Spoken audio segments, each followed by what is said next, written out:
Here's a look at your temperatures out there right now, ranging from the mid to upper 30s for most areas to begin the day today. We are experiencing less of a wind than yesterday as well. Light breeze out of the west-northwest. Wind gusts, though, sometimes gusting as high as 20, maybe even pushing 25 miles per hour at times. And that is giving us a colder wind chill where it feels closer to the upper 20s and low 30s. Viper radar currently showing some light rain as you head towards the south and the east. Notice how we're mainly dry up and down the I-75 corridor. Now there could be some light showers or drizzle, mist not showing up on radar, but the heavier rain, quote unquote, because it's still pretty light, is off towards the south and the east, and we actually have the chance of a few flurries mixing in there as well. Looking around the region, we're finally seeing this system exiting off towards the north and the east. That breeze will continue out of the north and the west today, so still some colder air around in the cloud cover. That's going to be very stubborn today, just like it was yesterday.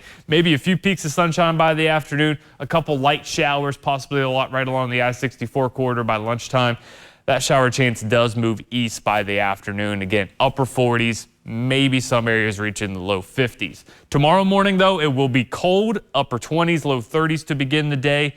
But we warm up by the afternoon under mostly sunny to partly cloudy skies. Temperatures reaching the mid 50s, maybe even some upper 50s showing up, especially into central Kentucky. Then our attention turns to Sunday, where we'll be tracking some rain late in the day, maybe even a few storms as well, especially into western and west central Kentucky. Notice how that line of showers does weaken a little bit by the time Monday rolls around.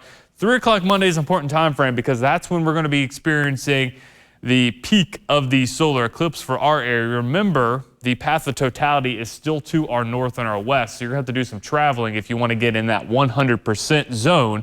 But here's a look at that path. Indianapolis, Cleveland, you head up towards the Dayton area. Those are the areas and locations that are in that 100% path of totality. Now here locally, we're still going to be 90 to around 98% for most of the region, including Owington, Frankfort, North and West Lexington. We're in that 97, 98% range, but it makes a big difference, and I'll show you that in just a moment. Here's a look at the timing of when you can expect the max coverage of that moon over the sun. So right around 3:05 to 3:10 for most of the region. A little bit later as you head into eastern Kentucky. But this is the difference between 100% totality, which Hamilton, Ohio, just to our north, will be experiencing.